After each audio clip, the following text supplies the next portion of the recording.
The chalk scraped against the pavement, a thin, white groan that echoed the hollowness in Lily's chest. Each square she drew was precise, numbered 1 to 10, but the usual zest for perfection was missing. Her hand moved mechanically, the vibrant blue chalk stick tracing the familiar outlines of her hopscotch grid on the sun-baked asphalt of Hopscotch Lane. A faint breeze rustled the leaves of the old oak tree at the corner, carrying with it the distant muffled sound of a lawnmower, but it brought no cheer. The street was too quiet. Timmy's laughter, usually a bright counterpoint to the drone of summer, was conspicuously absent. 2 days. 2 whole days since she'd last seen his gap-toothed grin, since he'd chased her down this very lane. A plastic sword clutched in his hand, yelling, "Prepare to be captured! Princess Lily!" She remembered the way he'd stumbled, tripping over his own feet, and how she'd burst into peals of laughter, only to be tackled moments later into a giggling heap of scraped knees and tangled hair. Timmy, always the enthusiastic, if clumsy knight. She finished the last square, the number 10 a clumsy scrawl. Usually, this was the moment of triumph, the fanfare before the game began. Today, it was just a finished drawing. Her small worn stone, a smooth gray pebble she'd found near the creek, felt heavy in her hand. It always landed perfectly in the first square when Timmy was around, a silent promise of a good game. Today, it felt cold, inert. Lily tossed the stone, a half-hearted flick of her wrist. It bounced once, skittering past the number 1, landing with a pathetic clink in the gutter. A sigh escaped her lips, a sound too deep for a girl of 8. She stared at the abandoned hopscotch grid, a map to a game she couldn't play alone. It wasn't the same without Timmy. It was never the same. Just last week, they'd transformed this very lane into a bustling marketplace. Timmy, with his boundless imagination, had declared himself the proprietor of a grand spice stall, meticulously arranging pebbles and dandelions as exotic wares. Lily had been the shrewd customer, haggling over the price of a particularly shiny green leaf, their voices rising and falling in playful debate. "These are rare, Princess Lily, from the highest peaks of Mount Imagination," he'd declared, holding up a wilting clover with theatrical flair. She'd countered with, "But they're clearly from Mrs. Henderson's lawn, Sir Timmy, and I saw you pick them." They dissolved into giggles, the sun warm on their faces, the world a perfect, sun-drenched canvas of make-believe. Now, the sun felt harsh, illuminating only the dust motes dancing in the air, the emptiness of the street. Timmy's house, a small, unassuming bungalow, with a perpetually peeling blue paint job, stood across the street, directly in her line of sight. Its windows, usually reflecting the vibrant life within, were like vacant eyes staring back at her with an unsettling blankness. The front door, usually a revolving portal for Timmy's grand entrances and exits, remained stubbornly shut. No sound emanated from within, no faint clatter of his mother's pots, no distant bark of their scruffy terrier, Buster. Just silence. A knot tightened in Lily's stomach, a cold, hard stone that had been growing steadily heavier with each passing hour of Timmy's absence. His mom, Mrs. Peterson, had said he was away. But away usually meant a visit to Grandma's in the next town over, and Timmy always managed to call or send a postcard scrawled with crayon stick figures and exclamation points. This time, nothing. Mrs. Peterson had seemed different, too. Her eyes had been red-rimmed, her smile strained, like a mask about to crack. And the way she'd avoided Lily's gaze, hurrying back inside her silent house. It wasn't right. Lily picked up her stone, the smooth gray surface now feeling rough against her fingertips. She traced the lines of the hopscotch grid with her gaze, each square a memory of their shared past. Square 1, where Timmy had once landed headfirst, convinced he could fly. Square 5, where they'd held solemn court, adjudicating disputes between imaginary kingdoms. Square 10, their triumphant landing pad, where high fives and victory dances were mandatory. Now, just empty squares, waiting for a player who wasn't there. A shiver ran down her spine, despite the warmth of the afternoon.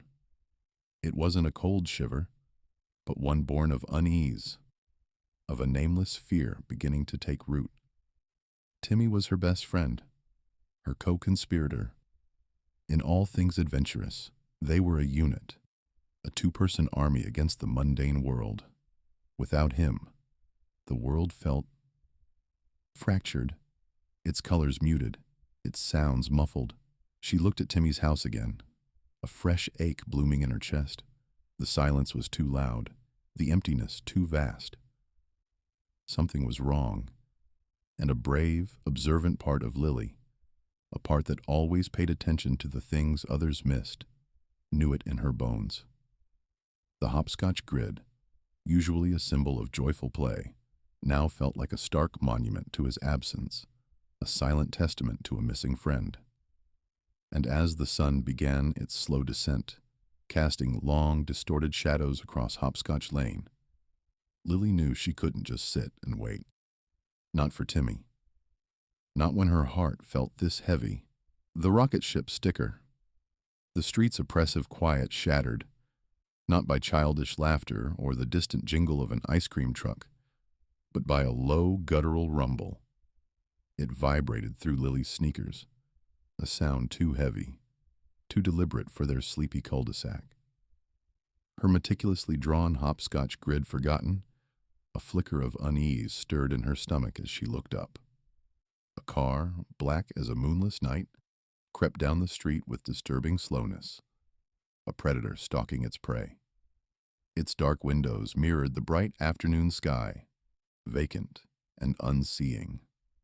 This wasn't a familiar neighborhood vehicle. No soccer mom minivans, no dented delivery trucks, just this sleek, ominous machine. It hugged the curb, almost caressing the pavement, its engine a purring, unnerving constant. Lily watched, chalk still clutched in her hand, a tiny frown creasing her brow. Its presence felt wrong, a discordant note in the street's harmonious hum. It passed Mrs. Henderson's prize-winning roses, then the old oak where she and Timmy carved their initials, each tire revolution a slow, measured beat. As the car drew nearer, its shadow stretching long and distorted across the asphalt, Lily found herself holding her breath. The air seemed to thicken, charged with strange tension. She noticed dust motes dancing in the sunlight, reflecting off its polished surface, the impenetrable tint of its windows. Just as its tail end swung into view almost past her house, her eyes snagged on something. On the bumper, slightly askew, a sticker. Small, no bigger than her palm. It glowed with a defiant cheerfulness against the car's dark canvas. A rocket ship. Not just any rocket ship, but the rocket ship. A distinctive pointed nose cone, 3 precisely angled fins, and a fiery trail of orange and yellow exhaust blasting from its base. Crude, almost childish, yet painstakingly rendered. Lily's heart gave a sudden painful lurch, a tiny gasp catching in her throat. She knew that rocket ship, intimately. It was Timmy's signature, doodled endlessly on notebook margins, on condensation-streaked glasses, even in the dirt with a stick. He had a particular way of drawing the flame, a swirling vortex ending in a tiny star. And there it was, on the back of this sinister, slow-moving black car, a perfect, unmistakable replica. A wave of cold dread washed over her, chilling her to the bone despite the afternoon sun. It was a brutal awakening. This wasn't a random car. This wasn't a random sticker. This was his sticker. Timmy's. A knot tightened in her stomach, a leaden weight settling in her chest. The car continued its slow, silent journey, each wheel rotation now echoing with a sinister cadence. Her mind raced, a frantic scramble of disjointed thoughts and terrifying possibilities. Timmy's absence, his mother's strained smile, the empty house, and now this, the rocket ship. No coincidence. Too specific, too personal. A beacon, a signal, screaming with an urgency that stole her breath. The black car finally reached the cul-de-sac's end, its brake lights flaring briefly like angry red eyes before it made a smooth, unhurried turn onto Elm Street and vanished. But its presence lingered, a cold, dark imprint on the bright afternoon. Lily stood rooted, chalk still clutched, her hopscotch grid forgotten. Her eyes were wide, filled with dawning terror and fierce, unyielding resolve. The street's silence, once peaceful, now felt like a suffocating blanket. She dropped the chalk with a sharp clatter on the pavement, her small fists clenching. Something was wrong, terribly wrong. And that rocket ship, Timmy's rocket ship, was a clue, a chilling message left for her to find. A shiver ran down her spine, not just fear, but a spark of urgent determination. She had to do something. She had to find out. Timmy needed her. Thunder on wheels. A low growl vibrated through Elm Street's cracked pavement, a distant promise of sound that swiftly escalated. It thickened into a throaty roar, scattering birds from the ancient oak by Lily's fence. A shiver, unrelated to the evening chill, traced a path up her spine. She'd been fixated on the void where the black car had vanished, its sinister outline burned into her vision, when the burgeoning clamor consumed the afternoon's quiet. Then they materialized, rounding the corner with a theatrical sweep. A glittering tide of chrome and leather, a rolling thunderclap of engines. A dozen bikes, perhaps more, each a gleaming beast. Their riders cloaked in dark vests adorned with patches Lily couldn't decipher from her vantage point. They moved with a synchronized, self-assured swagger, a powerful procession commanding every eye. The air pulsed with their presence, redolent with gasoline and exhaust. At their head, a man whose silhouette seemed hewn from granite bestrode a massive touring bike, its pipes exhaling soft blue flame. Broad-shouldered, his posture immutable, a dark bandana concealed his head, sunglasses his eyes. Yet, even across the distance, Lily sensed an unyielding focus. This was Viper. Beside him, on a sleeker, quicker machine, rode Sparks. Smaller, more wiry, his helmet's visor raised to reveal a neatly trimmed beard and eyes that perpetually scoured their surroundings, missing nothing. They cruised, not fast, but with an unspoken assertion of dominion over the asphalt. As the convoy drew abreast of Lily's house, her gaze, still pinned to the street, snagged on something alien. Not another motorcycle, but something else entirely. Subtle, almost lost in the metallic blur, yet it screamed at her. Tucked amidst the roaring engines, attempting to melt into their immense shadows, was a black car. The identical make, the very model, the same disquieting sheen. Her breath hitched.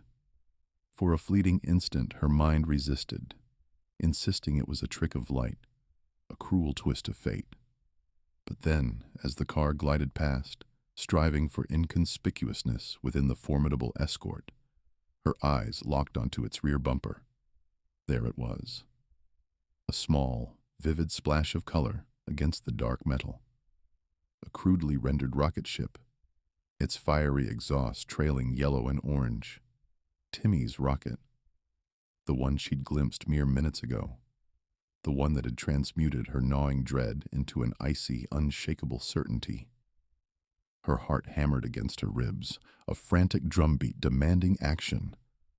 All the fear, the confusion, the silent terror of the preceding hours coalesced into a single, explosive impulse. Her arm shot out, a desperate, slender arrow aimed at the black sedan, now endeavoring to peel away from the last of the bikers. "That's the car!" she shrieked, her voice thin but piercing, slicing through the engine noise with unexpected force. "That's the car that took my friend!"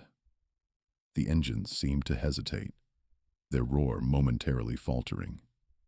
Viper, who had been casting an idle glance at the houses, his head turning with a predator's slow grace, froze. His sunglasses, usually impenetrable, seemed to bore through the distance, fixing on Lily's outstretched arm, her terrified, accusing finger. Sparks, ever vigilant, had already registered the unusual tension in Lily's voice, the raw edge of panic. His head snapped from the black car to the frantic girl on the sidewalk. Viper's hand, sheathed in thick leather, tightened imperceptibly on his handlebars. His jaw, visible beneath his bandana, clenched. He hadn't clearly caught the words over the din, but the universal language of a distressed child, pointing with such desperate conviction, was unmistakable. His gaze swept from Lily's face, etched with horrifying certainty, to the black car, now trying to accelerate, to shed the imposing escort it had clearly hoped to use as cover. Sparks, with his sharp ears and even sharper mind, had absorbed every word. "Kidnapped?" he murmured, the single word both question and declaration. His eyes narrowed, instantly triangulating Lily's point. The black car's sudden furtive maneuver. It all clicked into place with chilling precision. Viper required no elaborate explanation.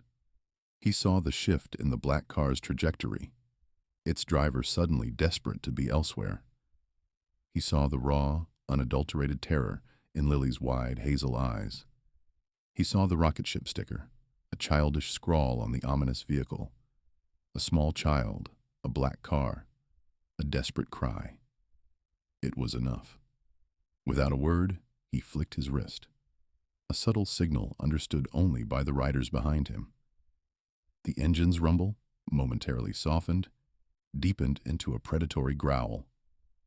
The formation, loose moments before, tightened. Like a flock of dark, powerful birds, they adjusted their course, not breaking ranks but subtly shifting, boxing in the black car.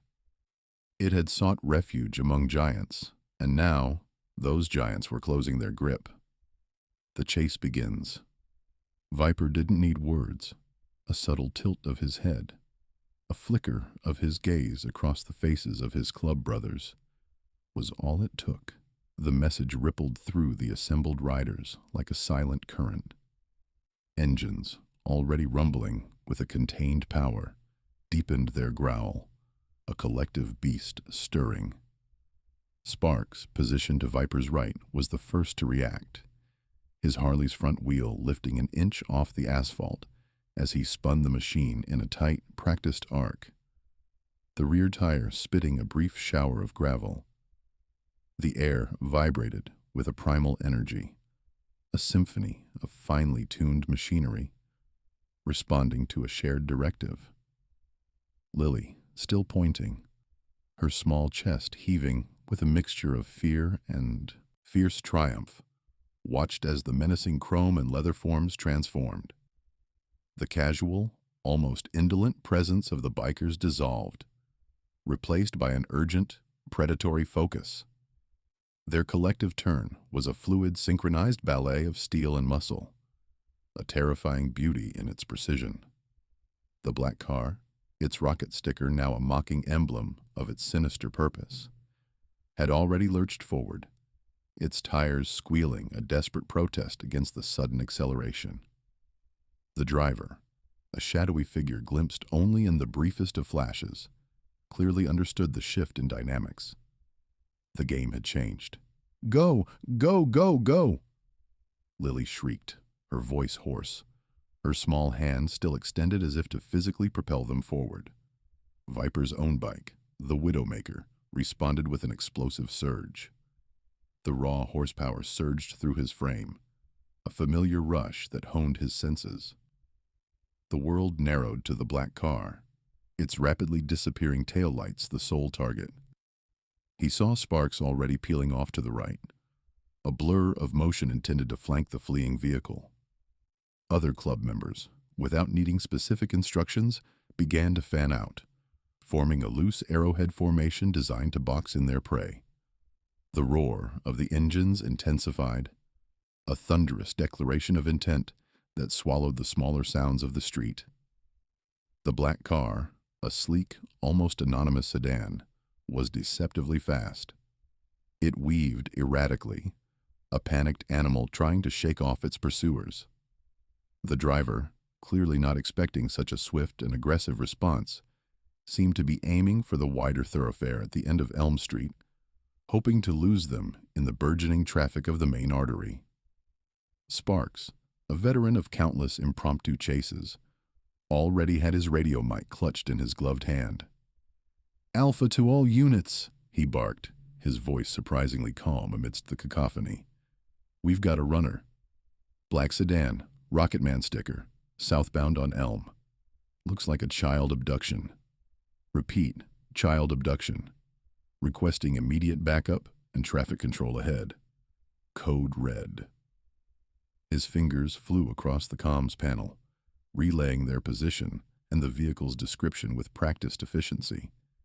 He didn't wait for confirmation, already anticipating the need for a wider net. Viper, meanwhile, focused on closing the distance. He watched the car's maneuvers, anticipating its next move. This wasn't just about speed. It was about strategy, about reading the road and the desperate mind behind the wheel. The car swerved sharply, almost clipping a parked delivery truck, a desperate move that cost it precious seconds. Viper grinned, a grim, humorless baring of teeth. This driver was reckless, but clumsy. That was an advantage. He glanced in his rearview mirror. The rest of the club was holding formation, a wall of steel and determination. No one was falling behind. They were a single, unified entity, driven by a primal need to protect the innocent. Lily's piercing scream, her plea for help, had bypassed all protocols, all assumptions. It had gone straight to the core of what they were: protectors of their turf, their people. And right now, Timmy was one of their people. The black car was now at the intersection, a yellow light mocking its frantic dash. It blew through, narrowly avoiding a bewildered family sedan. Viper saw the driver's head snap back, a quick glance into his mirror, a desperate assessment of the odds. The panic was palpable, even from this distance. Good. Fear made people make mistakes. "Hold the line, brothers!" Viper's voice, amplified by his helmet's comm system, cut through the engine roar. A sharp, clear command. "Don't let him breathe." The chase was on. Elm Street, usually a sleepy residential lane, had become a thunderous corridor, echoing with the raw power of the pursuing motorcycles. The sun glinted off chrome, flashed on leather, and reflected in the wide, determined eyes of men who had just found a new purpose for their ride. The black car, a dark smudge against the vibrant afternoon, was quickly becoming a desperate dot. But Viper knew they wouldn't lose it. Not now. Not when a child's life hung in the balance. Through the city streets, the black sedan, a blur of panicked chrome and tinted glass, swerved sharply left, narrowly missing a delivery truck. Viper, a dark silhouette against the setting sun, leaned into the turn, his Harley-Davidson a rumbling extension of his will. The scent of exhaust fumes, hot asphalt, and something acrid, Fear, perhaps, filled the air. He watched the driver's jerky movements, a clear sign of escalating desperation. This wasn't a joyride. It was a desperate flight. Behind him, the roar of the club's engines was a unified, predatory growl. Sparks, on his customized sport bike, was a streak of metallic blue. His eyes, visible even through his dark visor, scanning the urban labyrinth ahead. "They're heading for the industrial park bypass, Viper." Sparks' voice crackled through the comms, clear and urgent. "Trying to shake us on the perimeter roads." Viper grunted, a low sound of affirmation. He knew these streets better than the back of his own calloused hand. Every pothole, every unexpected one-way, every shortcut. He'd navigated them since he was a reckless teenager. Now, with a child's life on the line, the city transformed into a strategic chessboard.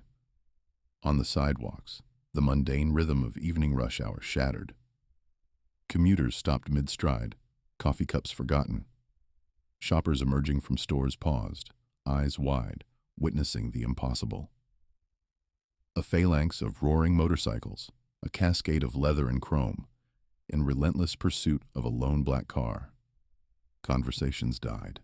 Fingers pointed. A small child, clutching a parent's hand, gaped at the spectacle, her ice cream cone melting forgotten down her arm.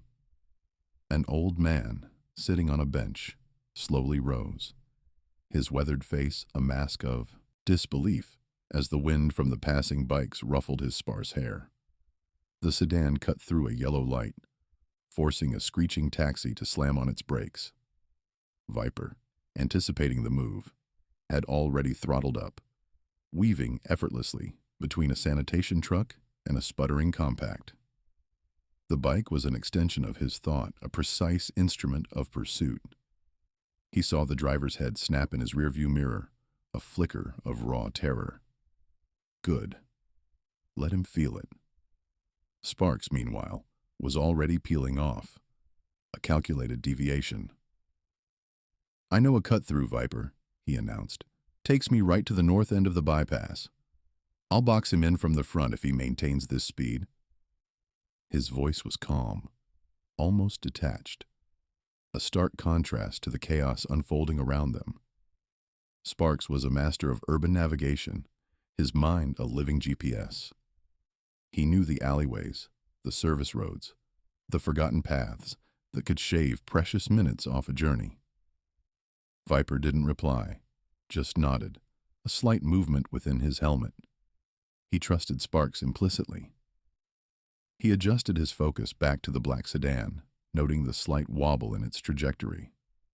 The driver was losing composure, pushing the car beyond its limits, beyond his own. A group of teenagers, huddled outside a brightly lit arcade, scattered as the chase bore down on them. Their initial shock quickly turned to exhilaration, some pulling out phones to record the unbelievable scene. A woman, jogging with earbuds firmly in place, nearly stumbled into traffic, ripped out her headphones and stared, her chest heaving not just from exertion. The sedan swerved again, taking a hard right down a narrow cobblestone street, clearly a desperate improvisation. This was a pedestrian zone, usually choked with outdoor diners. Tonight it was sparsely populated, but the few patrons scattered, chairs toppling, glasses shattering. Viper cursed under his breath. The driver was becoming reckless, endangering others. His grip tightened on the handlebars, his resolve hardening. This wasn't just about Timmy anymore. It was about the careless disregard for every life in this city.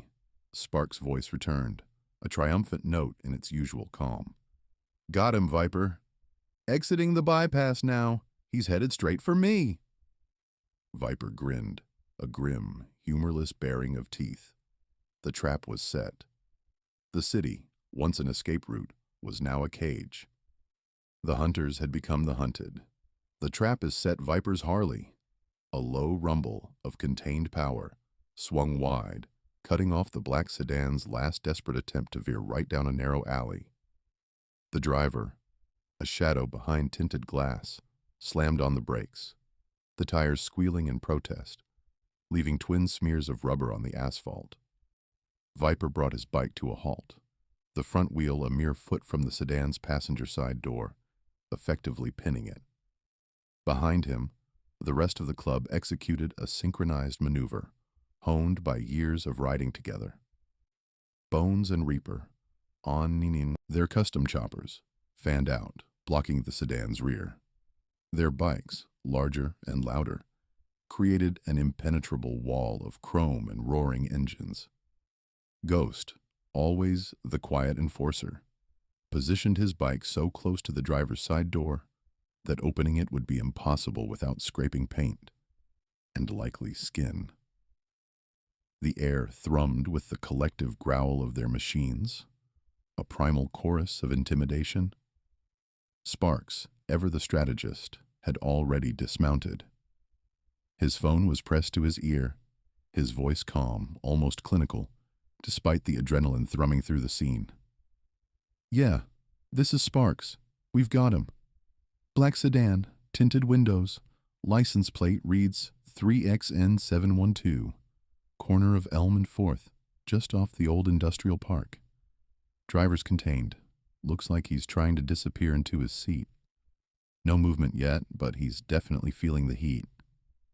He paused, listening to the dispatcher's rapid-fire questions. "Child?" "Affirmative. 8-year-old girl identified the vehicle. Sticker on the back, a rocket. Confirmed. We're holding him tight. No need for sirens. He's not going anywhere."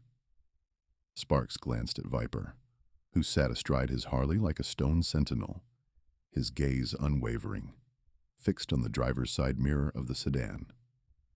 Viper's face, usually etched with a calm confidence, was now a mask of grim determination. The corner of his mouth twitched, a silent command for Sparks to keep the line open, to ensure the cavalry was truly on its way. Inside the black sedan, the driver's hands clenched on the steering wheel, knuckles white. He'd seen the bikers materialize, a sudden, overwhelming force blocking every escape route. The relentless pursuit had chipped away at his composure, but this was different. The sheer number of them, their coordinated movements, the palpable anger radiating from their hulking forms, it was a suffocating pressure. He risked a quick, furtive glance in his rearview mirror. Bones and Reaper, their faces obscured by helmets, sat impassively on their thundering machines. He could practically feel their stares, burning holes through the back of his head. He tried the passenger side mirror, only to be met by Viper's unyielding gaze. There was no mistaking the message. "You are trapped." Panic began to bubble, a cold, sickening sensation in his stomach. He tried to rationalize, to find an out. Could he ram his way through? The bikes were too sturdy, too strategically placed. He'd only smash his car and likely get himself hurt in the process. His eyes darted to the dashboard, then back to the windows, searching for a gap, a weakness in their formation. There was none. Sparks continued his conversation with dispatch, his voice a low, steady hum against the backdrop of idling engines. "No, we haven't approached the vehicle. Waiting for your officers. We've got eyes on him. No weapons drawn, just maintaining position. He's definitely agitated, but he's not making any moves. Just sitting there." He watched the sedan, noting the slight tremor in the vehicle, the almost imperceptible rocking motion. The driver was losing his nerve. Viper shifted his weight, his leather jacket creaking. His eyes, though hidden behind dark lenses, seemed to bore into the sedan's windows. He could sense the fear emanating from within, a tangible thing. This wasn't about a simple traffic stop or a gang dispute. This was about a child, a stolen life. The thought solidified his resolve. They wouldn't let this man slip away. Not after Lily's scream. Not after Timmy's sticker. The minutes stretched, thick and heavy with anticipation. The only sounds were the persistent rumble of the motorcycles and Sparks's hushed conversation.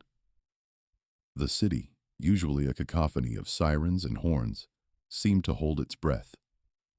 Even the distant wail of an approaching siren, faint at first, then growing steadily louder, felt like a release. The police were coming. The trap was sprung. Sirens and a square.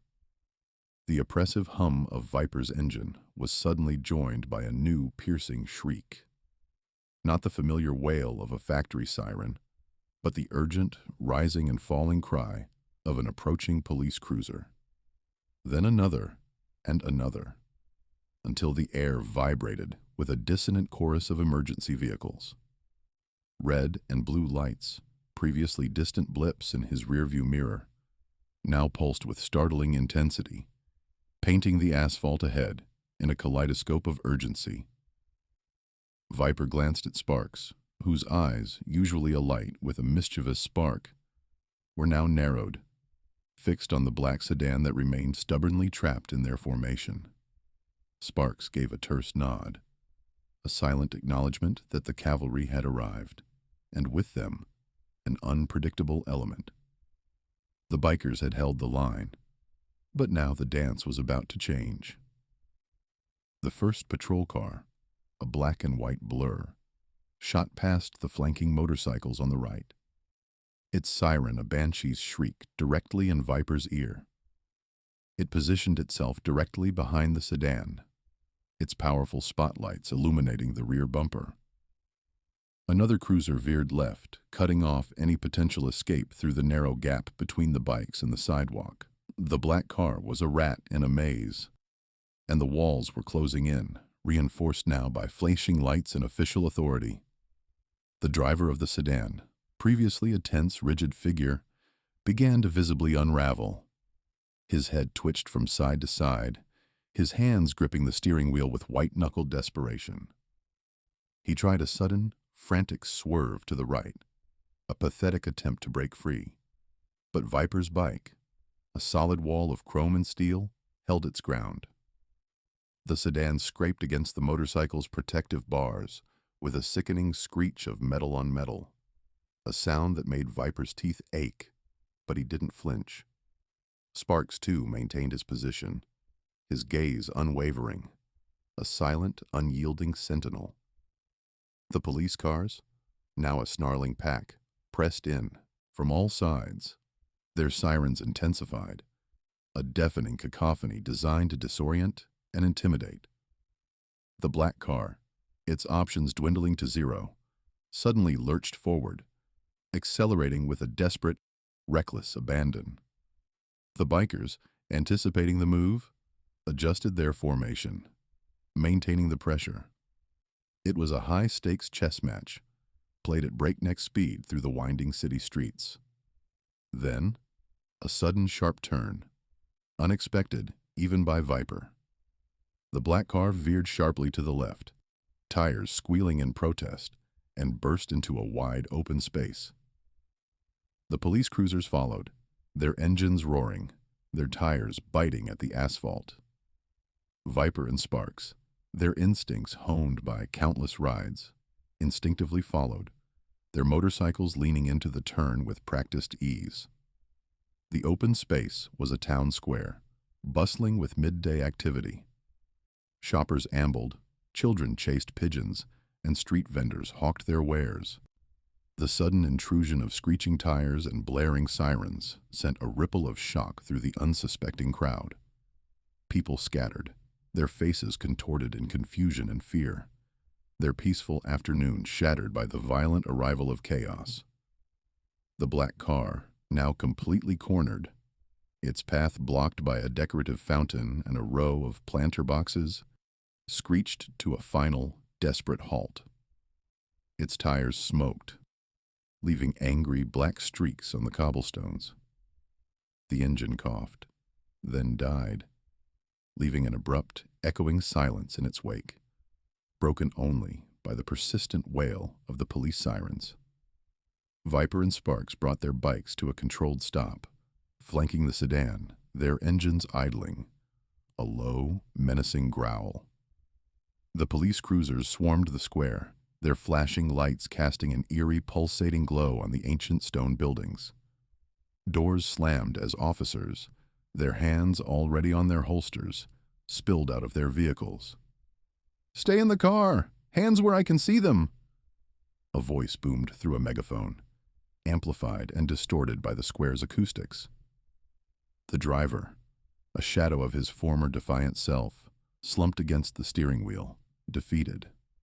His shoulders shook, and even from a distance, Viper could see the tremor in his hands. The game was over. The trap was sprung. And somewhere, a little girl named Lily and a boy named Timmy were about to have their world set right, a trunk full of hope. The black sedan's engine gasped its last, wheels locking with a final shuddering protest as a thick, oily plume erupted from beneath the hood. Sirens, a growing banshee shriek, tore through the abrupt quiet of the town square. Uniformed officers spilled from cruisers with practiced precision, weapons drawn, their amplified commands reverberating off ancient brickwork. "Driver, step out with your hands visible!" Lily, still clinging to Sparks' leg, watched, her heart hammering a frantic rhythm against her ribs. The driver, a hunched silhouette, with a receding hairline and eyes that skittered like caged animals, fumbled open his door. His movements were disjointed, as if his own body had become a foreign entity. He raised trembling hands, stepping onto the cobblestones. Viper and Sparks, their bikes idling, remained watchful, their gazes locked on the man, poised for any sudden move. The other bikers formed a protective crescent around Lily, a silent, formidable wall of leather and chrome. "On your knees now!" another officer barked. The man crumpled, his hands still aloft, and in moments, the sharp click of handcuffs punctuated the tense atmosphere. Officers swarmed him, patting him down, then securing him in a waiting cruiser. Attention shifted to the sedan. "Trunk, sir?" an officer inquired, gesturing. The driver, now slumped in the police car, merely grunted, eyes fixed on the pavement. "We'll get it," Viper began, stepping forward, but an officer firmly waved him back. "We appreciate your assistance, sir. We'll take it from here." Two officers approached the rear of the sedan cautiously. One signaled for silence, and the usually bustling square became a tableau of hushed anticipation, broken only by the distant wail of still approaching emergency vehicles and the nervous thrum of Lily's own pulse. She squeezed Sparks' hand, her small grip surprisingly strong. The officers fumbling with the trunk latch stretched into an eternity. Lily held her breath, a knot of dread tightening in her gut. What if Timmy wasn't there? Had her certainty, born of that sticker, been misplaced? With a soft click, the trunk lid released, cracking open a sliver. The officer paused, peering into the inky gap, exchanging a swift, silent glance with his partner. Then, with deliberate slowness, he lifted the lid. A wave of stale, metallic-tinged air billowed out, and there, huddled in the deepest recesses, were two small figures, blinking into the sudden daylight. Lily's gasp was audible. Timmy. And another child, a girl with matted brown hair, her face streaked with dirt and tears. Timmy's eyes, wide with terror, met Lily's for a fleeting instant before he squeezed them shut, burying his face in the other child's shoulder. His familiar blue dinosaur t-shirt, now wrinkled and grimy, was undeniably his. "Timmy!" Lily's cry was raw, choked. She lunged forward, but Sparks gently restrained her. "Easy, kiddo," he murmured, his voice unexpectedly soft. Let the pros handle this. The officers moved with practiced care. One knelt by the trunk, his voice a low, soothing cadence. The other slowly extended a hand.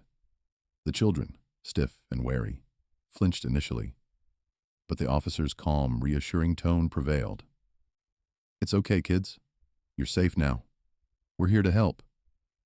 Slowly, tentatively, Timmy uncurled. He seemed smaller, more fragile than Lily remembered, his usually rosy cheeks pale. He extended a trembling hand, grasping the officer's. The other child, a girl about Timmy's age, followed suit, her eyes still wide, with fear. As they were carefully lifted out, Timmy's gaze finally locked onto Lily's again. This time, a flicker of recognition, a glimmer of relief, softened his tired eyes. He managed a weak, wobbly smile, a silent acknowledgement of their shared connection, their unspoken adventure. An overwhelming surge of relief, so potent it almost buckled Lily's knees, washed over her. Timmy was safe. He was alive. The trunk, once a harbinger of terror, now disgorged its precious cargo into the waiting arms of justice. Medics, having just arrived, swiftly took over, swaddling the children in warm blankets and offering comforting words. Lily watched, tears blurring her vision, as Timmy was gently guided towards an ambulance. He glanced over his shoulder, his small hand rising in a tentative wave. Lily waved back, a watery smile gracing her lips. The nightmare had finally receded. Heroes and headlines. The officer's withdrawal was Lily's signal. She lunged. Timmy, a ghost of his usual self, tear-streaked yet undeniably him, blinked under the harsh police lights. He seemed smaller, his beloved dinosaur shirt crumpled and soiled. Timmy! The raw sound tore from her throat. His eyes, wide with recognition, found hers, and he stumbled forward, a fragile, shaking silhouette. Their reunion was a tangle of skinny limbs, a desperate, fierce embrace. Lily buried her face in his shoulder, inhaling the unsettling mix of dirt and fear. Yet beneath it, the comforting, familiar scent of her friend. She squeezed him until her own bones ached. I knew it was you, she whispered into his hair, tears finally breaching her control. I knew it. Timmy clung with equal ferocity. Lily. His voice was reedy, a mere breath. I was scared. I know, she murmured, rocking him gently. It's over now. You're safe. The world, a moment before a cacophony of sirens and shouted commands, faded to a distant hum. Only Timmy's warmth in her arms mattered, the undeniable proof of his presence, his safety. A large hand settled gently on her shoulder. Viper stood there, his face inscrutable, but his usually piercing eyes held a surprising tenderness. Sparks, looking visibly relieved, was beside him. Then, the fragile quiet shattered. A swarm of voices descended, punctuated by blinding camera flashes. Reporters, like a flock of predatory birds, materialized from the shadowed periphery. Microphones thrust towards officers, bewildered bystanders, and most aggressively, at Lily and Timmy, still locked in their embrace. Can you tell us what happened? A woman with a perfectly coiffed blonde bob demanded, her microphone inches from Lily's face. How did you pinpoint that car? Lily flinched, pulling Timmy closer. He burrowed into her side. Viper stepped forward, an imposing figure. Hey, give them some space, he rumbled, his voice cutting through the din. They've been through enough. A different reporter, a man of hurried movements, pivoted to Sparks. Sir, your motorcycle club was instrumental. Can you confirm you pursued the suspect? Sparks, ever the pragmatist, nodded. We did. An 8-year-old girl pointed out a car. We knew something was wrong. We acted on instinct. And you boxed him in. Prevented his escape. Another voice interjected. That's right, Sparks confirmed, his gaze sweeping the scene, assessing. We held him until law enforcement arrived. Police officers, well-versed in the media circus, attempted to cordon off the area, directing reporters to a designated spokesperson. But the story was too compelling, too dramatic to be contained. The image of the Hells Angels, typically symbols of defiance, now stood as unexpected heroes, their rugged exteriors a stark contrast to the tender rescue unfolding. Hours later, long after paramedics had checked Timmy and he was safely with his parents, and Lily had given her statement to a kind police officer, the news channels blazed. Every local station led with the story. 8-year-old girl's quick thinking leads to dramatic rescue, blared one headline, emblazoned beneath a grainy photo of the broken-down sedan. Another read, Biker gang turns heroes in high-speed kidnapping chase. Lily, tucked into her own bed, watched the TV with a strange sense of detachment. There was a segment featuring an interview with Viper, his face a little more composed than at the scene, discussing their commitment to the community. Sparks, articulate as ever, explained the sequence of events with calm precision. They showed a drawing Timmy had made for her, a stick figure rendition of them both, holding hands, a tiny, smiling sticker in the corner. Her phone buzzed with texts from her parents, still at the police station with Timmy's family. So proud of you, sweetie, her mom wrote. You're a hero. Lily didn't feel like a hero. She just felt like Timmy's friend. But as she drifted off to sleep, the image of his tear-streaked face dissolving into a peaceful slumber in her memory, a faint smile touched her lips. He was safe. And that was all that truly mattered. The world would talk. Headlines would scream. But she knew the truth in her heart. She wouldn't have done it any other way. The day they saved. The familiar squeak of the kitchen door pulled Lily from her thoughts. She unconsciously traced the worn floral pattern on the sofa arm, the lingering scent of hospital disinfectant, a phantom reminder on her clothes. Timmy, a ghost of his former self, shuffled in, eyes still holding a spark of his usual mischief. A blanket cocooned around him, despite the room's warmth. His mother, her eyes swollen and red-rimmed, offered Lily a watery, grateful smile before gently guiding Timmy to the armchair opposite. Feeling a bit better, buddy? Lily's voice emerged softer than intended. Timmy nodded, his gaze riveted to the flickering television screen.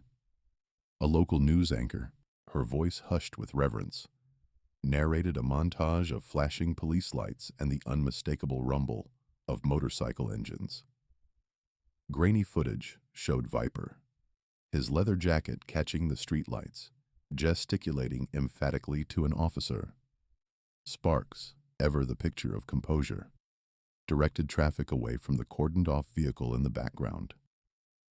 And thanks to the incredible bravery of 8-year-old Lily Peterson, the anchor's voice swelled with emotion, and the swift, decisive action of the Road Vipers Motorcycle Club, a dangerous individual has been apprehended, and young Timmy Miller safely reunited with his family. Lily squirmed, a blush creeping up her neck. She caught Timmy's eye, and he offered a weak but genuine smile. It felt surreal, hearing herself labeled brave on national television. All she'd done was recognize a sticker. She'd just reacted. They called us heroes, Lily, Timmy whispered, his voice thin. Yeah, well, we just did what we had to do, Lily mumbled, uncomfortable under the invisible spotlight. Viper and Sparks, they were the real heroes. They chased him down. Timmy nodded in understanding. His small hand, still a little shaky, reached for hers. their fingers intertwining. The comfortable silence that followed was thick with the unspoken understanding of shared trauma and extraordinary triumph. The day's burden, the fear, the adrenaline, settled into a quiet hum between them. Later, after Timmy had drifted off to sleep in the armchair, his mom insisted Lily stay for dinner. The air hung heavy with the comforting aroma of chicken noodle soup, a soothing balm for a day that had been anything but. Lily sat at the kitchen table, idly stirring her soup, while Timmy's mom fielded a barrage of calls from eager reporters, her voice a blend of exhaustion and profound relief. "They want to know everything," Timmy's mom sighed, hanging up the phone. "How you spotted the car, how quickly the bikers responded. Everyone's calling them guardian angels. Even the police chief is praising them." Lily pictured Viper, his usually stern face perhaps cracking a small, almost imperceptible smile at the guardian angels moniker. Sparks, she imagined, would simply shake his head and return to tinkering with an engine. The next morning, the local newspaper lay spread across the breakfast table, a bold headline screaming, "8-year-old girl and biker club unite to rescue kidnapped boy." A blurry, distant photo of Viper on his Harley dominated the page. Lily saw a smaller inset picture of herself, a school photo looking far too prim for the girl who had shrieked her lungs out just yesterday. Timmy, remarkably, seemed to be bouncing back quickly. He devoured pancakes with gusto, his usual chatter slowly resurfacing. "They said on the news that the man had done it before," he announced, mouthful, "and that we helped stop him." Lily's spoon clattered against her bowl. He took other kids." Timmy's mom, engrossed in an online article, nodded grimly. "Yes, honey. The police have been looking for him for a while. You two truly made a difference." The enormity of it settled over Lily. It wasn't just Timmy, it was others. Her quick thinking, combined with the biker's unexpected intervention, had halted a predator. It was a weighty thought for an 8-year-old, but also surprisingly empowering. As the day progressed, Timmy grew more animated. He started drawing stick figures on motorcycles, a tiny lily pointing, a large, ominous car with a cross through it. He even attempted to replicate Viper's tattoo from memory, a jagged dark eagle that, on paper, resembled a startled chicken.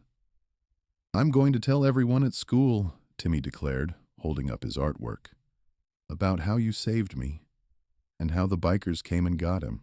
Lily smiled, a genuine, unforced smile that reached her eyes. The shyness still lingered, but it was now tempered by a quiet pride.